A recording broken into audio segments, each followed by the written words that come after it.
everyone, and welcome to another episode of From a Woman to a Leader. And today I have a great pleasure having here Sabine Gideon, and we're going to talk about breaking the Superwoman Syndrome. And you'll hear more about it, I promise you. And Sabine is an author, a speaker, an executive career and leadership strategist for women and emerging leaders seeking to elevate their confidence. And she's an influencer. She is a founder of She Leads Network. She is a host and a producer of a podcast called She Leads Now, and probably many more things. So hi, Sabine. Welcome. Hi, Lamore. Thank you so much for having me. I'm excited to have this conversation with you. Me too. I'm excited so much to having you here, and thank you so much. And let's start maybe by introducing yourself. I probably missed a lot of things. So You please. got all the major ones. You definitely got all the major ones. Thank you so much for that introduction and the opportunity to share with your audience. So as you mentioned, I am an author. I do speaking engagements, mostly for organizations in training and development or professional development. And I've been serving in the capacity as an executive career leadership strategist for the last 5 years. My background is actually in human resources. I started my career straight out of undergrad, did that for about 14 years until I realized that this was no longer the path that was going to serve me or to allow me to serve those who I felt called to serve. So I stepped out into entrepreneurship in the deep end about 5 years ago, and I've been, slowly swimming my way upstream since then. Yeah, absolutely. So what kind of triggered the move from HR to entrepreneurship? Can you share a little bit? Absolutely. So it originally started back in 2011. I was working in a role where I enjoyed the role. I did not care for my manager. She was, by every definition, a micromanager. And I happened to stumble upon this book from Laurel Langmeyer, who I believe is still in the space. But it was the something millionaire maker. I believe that that's the title, but I'll get you the official one. And it was talking about how these regular people that she worked with identified skills that they had, and they turned these skills into businesses, and that allowed them to eventually leave corporate. And so at the time, I had recruiting experience. I had done a whole bunch of interviews. So I read this book and I was just like, oh my gosh, I can be a millionaire writing resumes and teaching people how to be better interviewers. Well, it didn't really happen that way. I started with friends and family who, as you know, they don't want to pay. So Yeah. my disillusion bubble was quickly popped. And it was something that I kind of kept in the back of my mind. The unique thing was, because of my role in talent acquisition and HR, I was always supporting individual employees when they were looking to advance to the next level, coaching them, figuring out how to, map out where they wanted to be, and then reverse engineer what are the skills that they needed, what did they need to focus on in terms of projects. And so coaching naturally became part of what I was doing on a day-to-day basis. I just didn't know it. Also, I supported leaders directly. So there was a lot of one-on-ones where, I would get assigned the leaders who were, they got results, but they had some challenges. They had some people challenges. And I would get them behind closed doors, and they were human beings. Like, I knew more about them than just what was happening. And so something in me, I feel like that was like the training ground, if you will. I finally got to this place where I felt like, I reached the pinnacle of success in corporate America. I wanted an HR business partner role so badly, got it. And then 6 months in, just realized that this was not it. It was one of those moments where I was just like, I cannot do this for another 30 years of my life. Like, this is absolutely not okay. And the challenge with that was, I had worked myself up to getting that role. I didn't have a plan B. I didn't have some other aspiration. And so that caused me to have to go inside and really ask myself two questions. When have I felt the most alive in my career? And when have I felt the most impactful? And it was when I was working with candidates, internal candidates one-on-one and helping them map out their career. And it was when I was behind closed doors with leaders. So once I worked through all of my fear, all of my doubt, all of my insecurity, I put together a plan, obviously, and decided that I was going to take the leap into entrepreneurship with the understanding that, you know what, at the end of the day, I have skills. If things don't work out, I can always go back to corporate. But I didn't want to look back, 60 years from now on my deathbed, like, man, I wish I would have at least tried. Absolutely. And this is incredible wisdom, Sabine. I just want to say, that I cannot see how you can stay in the same role for 30 years, no matter what you do. And I think, especially, because the corporate world is changing so rapidly and evolving, change is happening, and we need to be able to adapt and change. And I guess the other thing I want to say is that, well, yes, I did something similar. So I left the corporate world and became, my own boss, and started my practice, my coaching practice. And you started your business, but sometimes you can reinvent yourself by still being employed if that's the Mhm. right thing for you. Yeah. You can change. You have skills, as you mentioned, like you have skills, and you can choose to do something else with those skills. Yeah, yeah, you're absolutely right. And I like that you brought up that point because there has been a lot of messaging, especially in the last few years, almost shaming people who work in organizations like you should have your own business.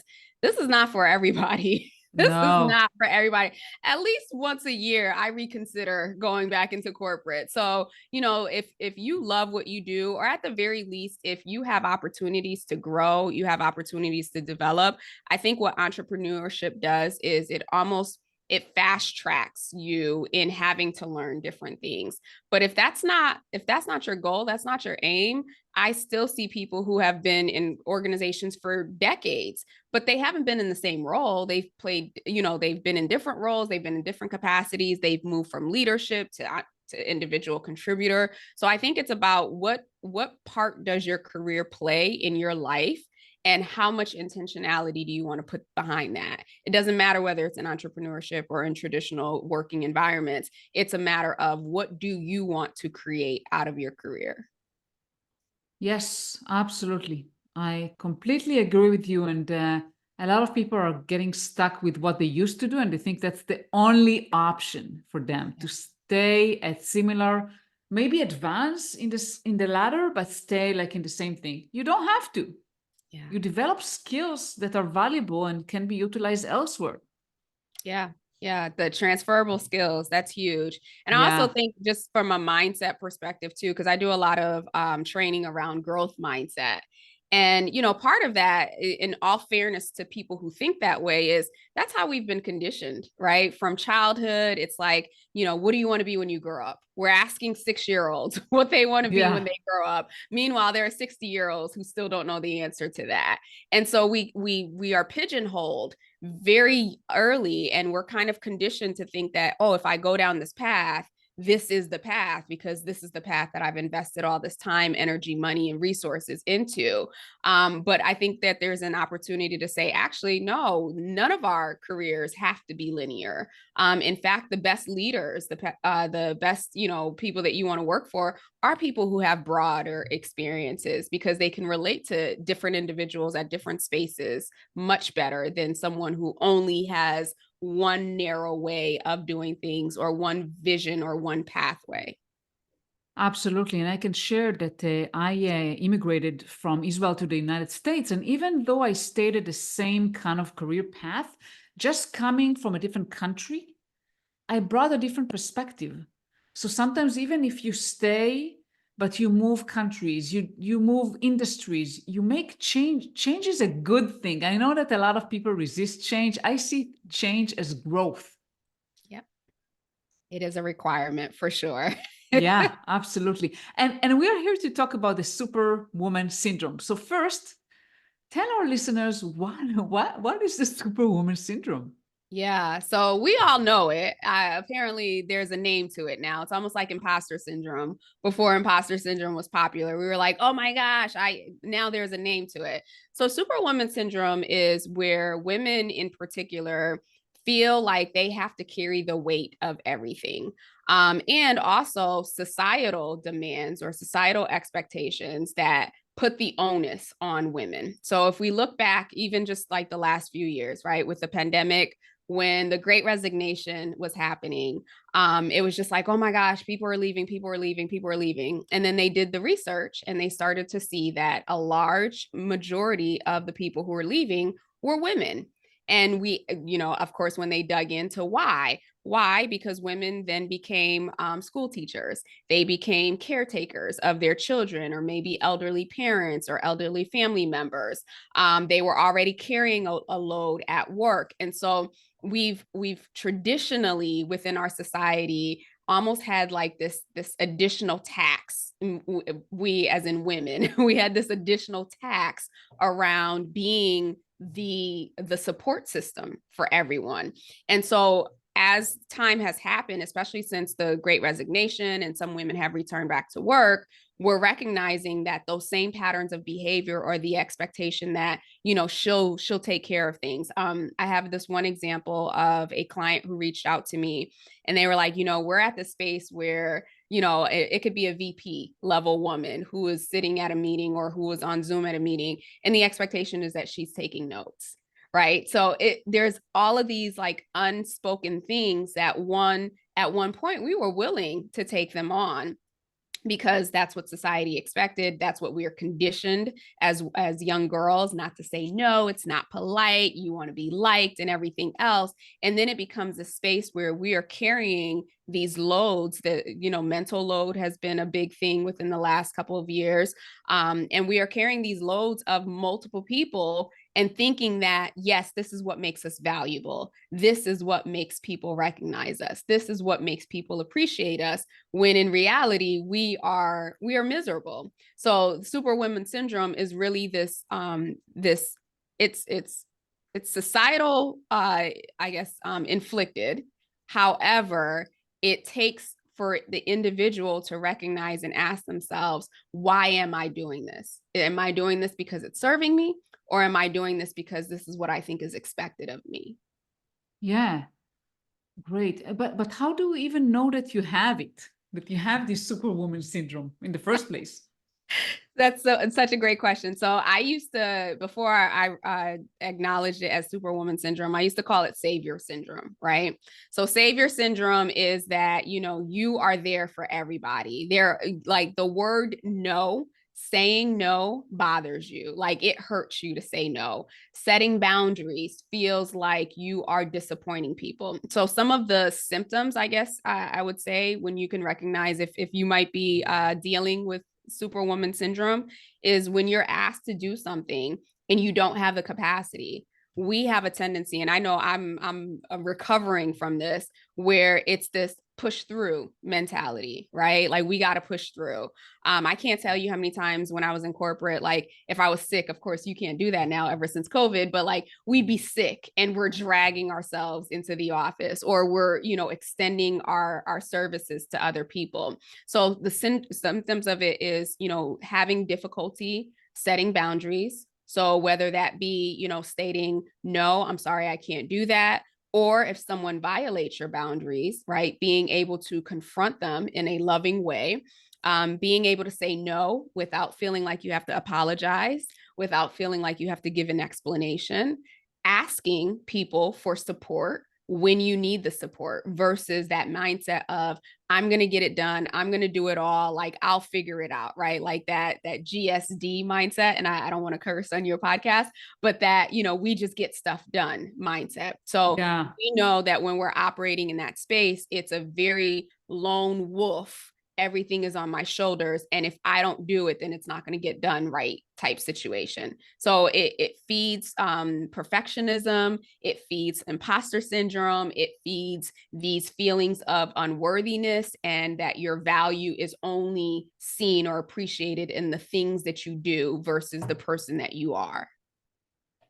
Absolutely. And we set ourselves also bars that are too high, that are impossible to achieve. And we try to take too much on ourselves as women. So I think it's a combination of really society, as you mentioned, like there are some norms that probably we have absorbing since childhood, and society maybe expect us to do certain things. But also I think that it's up to women, to us, to defy those norms, and to defy the need to really do everything ourselves and Yeah. ask for help.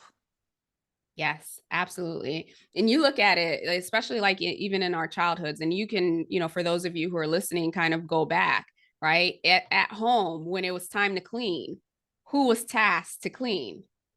In my household, the boys didn't clean at all, but like every Saturday morning the girls were up and we were cleaning the entire house. That was an expectation. When it came to school, you look at the statistics, girls traditionally do better in school than the male counterparts. Like we actually get these A's and these B's better than our male counterparts.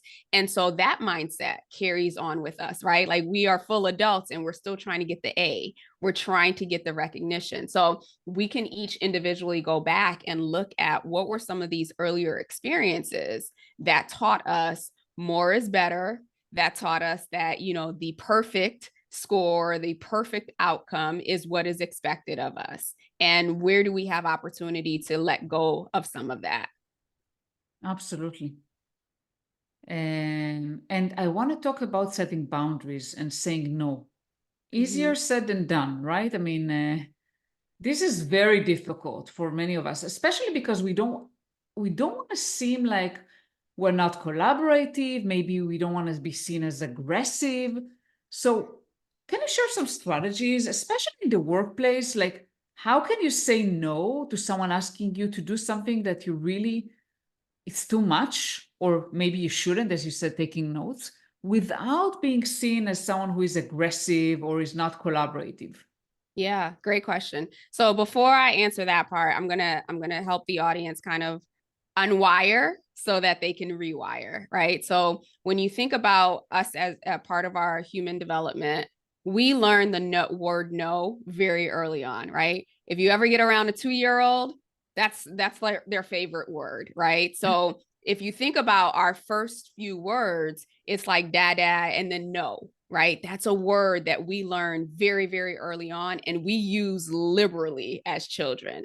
Now, what happens is, depending on how that word is received or acknowledged or recognized by our parents or our caretakers, that's what our subconscious mind registers to say no is a bad word or no is okay, right? So if you're telling your parents no and you get disciplined, you get yelled at, you get hurt in any capacity, you will associate your subconscious mind as it's developing between 0 and 7. You will begin to register no as a bad word. You will register no as a hurtful word. You will register no as something that you don't want to put out there because there's a negative consequence.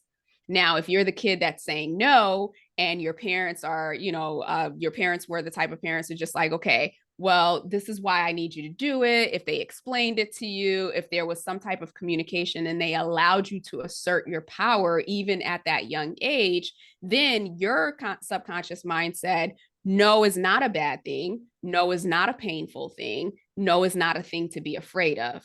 And so you are more likely to say no or in any variety of that without feeling the guilt, the shame, the pain, or the rejection that came with that. And so now let's fast forward to full blown adults who are being tasked to do things. Oftentimes, we don't have those early memories of 2 and 3 when we were saying no and we got in trouble with it, but our subconscious mind does. And so, for the opportunity that I'm giving the audience here is to think about, how were you how was communication in your household with your caretakers? Were you allowed to express yourself? Or was it labeled a bad thing if you said no or didn't want to do anything? And how is that showing up today? So oftentimes I was the, I'll take it all. If you've ever done the positive intelligence test, like my people pleaser is on like the highest scale, right? And that's part of the learnings that I got from my childhood. So for me to say no, it meant that it came with guilt, it came with shame, it came with fear of rejection, it came with fear of not being liked, fear of abandonment, and all these things. And so to me, it wasn't just about, oh, it's easy to say no. People are always saying like no is a complete answer or whatever, right? Or a complete sentence. Yeah. And yes, that is true. And there were the emotional attachments that I still had to the word no. Setting boundaries is the same thing. Again, if you have never been given the permission to have boundaries, to determine what you do want, what you don't want, we are now adults in the space where we're like, I don't know if I have permission. I don't know if I'm worthy. I don't know if I'm deserving of X amount of time to myself, or saying no, or saying I don't want to be part of this. So I wanted to lay that foundation. Now, how do you do it? Right? First and foremost, you have to recognize, what are your limiting beliefs around no, around setting boundaries? What is it in your mind that you tell yourself that if I say no to this person, then it means X? That'll give you some indication of what you've attached to it. Now, when you can recognize that and you're like, wait a minute, if I say no, to my boss scheduling a meeting on Christmas Day, like he's not going to fire me, right? Like we will create these stories. So now that you recognize that, okay, this is not true. One, let me take a step back. One thing that I always say is ask yourself, is it true? So if you tell yourself, if you want to say no to something or you want to set a boundary, and the immediate nagging critic says, oh, but that'll mean this or that'll mean that, ask yourself, is that true? And if there's no evidence, right, it takes your subconscious mind to go to work. If there's no evidence that a negative thing is going to happen, then say, okay, how can I communicate this? And of course, we can get into, there's actually a little formula that I use when it comes to setting boundaries. And I literally have to keep it at my desk because I am Wow. still a work in progress when it comes to setting boundaries. So, if someone does something that, that violates your boundaries that you've set, that you've communicated, or maybe you haven't communicated, the formula is, or framework is, when you, and then you give them the example of what it is that they've done. I feel, you name the emotion that is triggered during that action.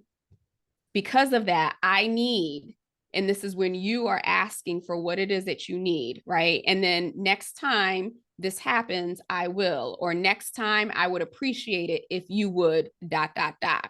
So that's the framework again. It's when you, whatever the action is, I feel, whatever the emotion is triggered in for you, I need, you're telling them what it is that you need for them from a support perspective. And next time I will. And that could be a consequence, or that can be an expectation that you're setting.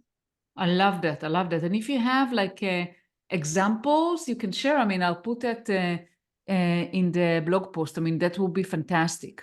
Absolutely, absolutely. So I'll give you a perfect example. I live on the East Coast. I mean, I live on the West Coast and my family lives on the East Coast.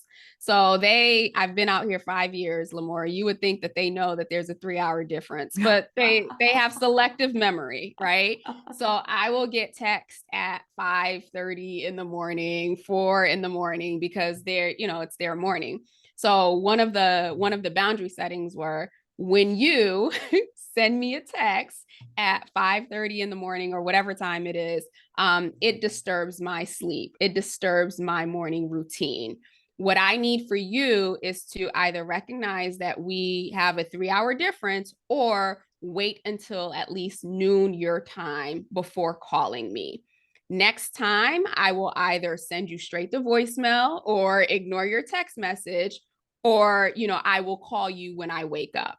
Right. So that's a way to, whatever, whether you want to position it as a consequence, or you want to position it as an expectation. So that's a basic one of, setting that expectation of like, when you do this, this is how I feel, or this is what happens to me. And, this is what I need from you. And next time it happens, this is what you can expect. That's incredible. That's absolutely incredible. And so pragmatic. Love that. Yes. I'm all about the pragmatic, or else we Yeah. won't take action towards it. It has to be simple. Absolutely, yeah. And I think the strategy that I use towards, saying no, depending on what's the context, obviously, but saying no, for example, for a manager that asks you to do too many things that you cannot handle all of that, is just kind of sharing with them what's the implications are going to be, that it's actually not going to be good for them if they overload me with work that I'm not capable of doing all of that. Yeah. That I'm going to eventually, not do everything properly and I will burn out and I will be, whatever. And sharing how it's not good actually for the person who is asking you to do something, how it's Mhm. not good for them to ask Yeah. you for too many things, if that's the case.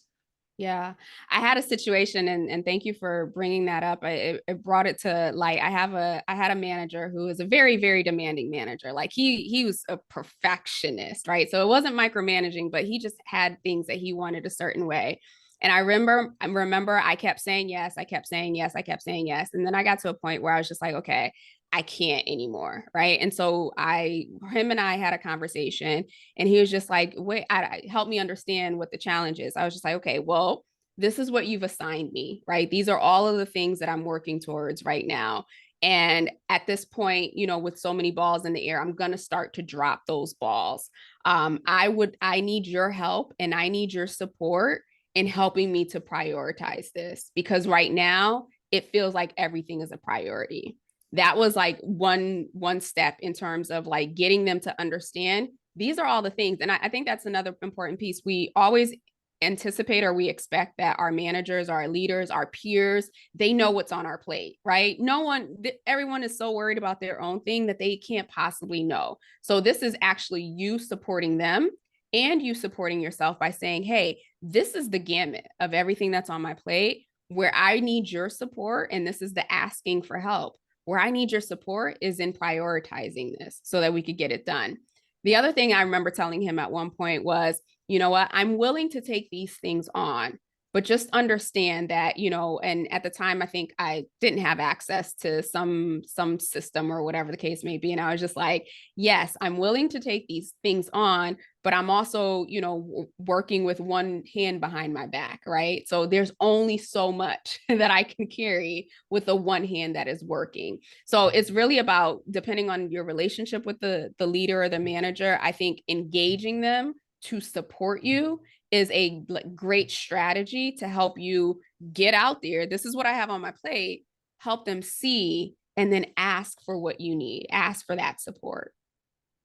Absolutely. And yes, we make a lot of assumptions, right? About what the manager knows, what they think, what they will do, right? You said, oh, they will fire me or whatever. We make so many assumptions. Mm-hmm. Stop making so many assumptions. Ask, say what Yeah. you need. It's easier said than done.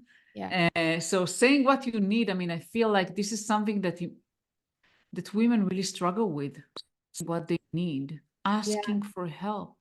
You have to practice it. It takes practice. It's almost like anything, right? If you've never learned it, if you've never done it, the only way to master anything is to practice. And so maybe you don't start at work. Maybe you start at the house, right? You start asking your husband or your partner or your wife or whoever, you ask them for things that you need in that moment, and you keep exercising that muscle. And so when you get into different situations, it doesn't feel as daunting because you will have already built those reps, if you will.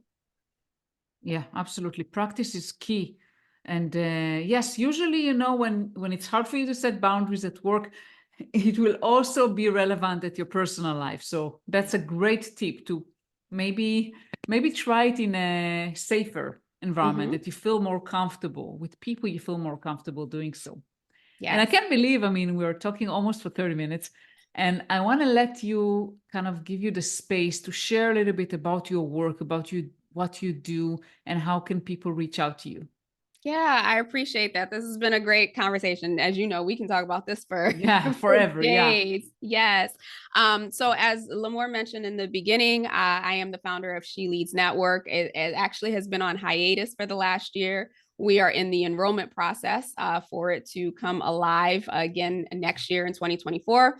And so She Leads Network is a space for ambitious, impact-driven women to come together for coaching, community, and collaboration. I think if anything has come out of this year in particular is that when women come together, we create change, we create impactful change. And so I want to be able to support those who are in that space, who have goals, whether you're in corporate or entrepreneurship, looking to find a community of collaborative women who can support you.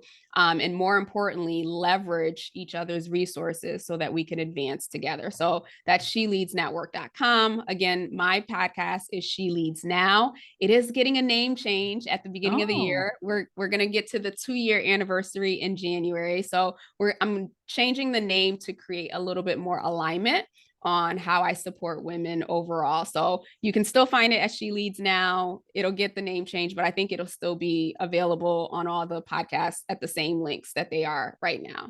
And what's the new name going to be? Oh, I can't reveal it just yet. Oh, it's a surprise. Wow. It's a surprise, but I will let you know, because depending on the timing of this release, perhaps it'll be changed then. Okay, perfect. Well, Sabine, thank you so much. It's been great speaking with you today. I really enjoyed our conversation. Same here, Lamore. Thank you. And thank you to your audience for tuning in. Yeah.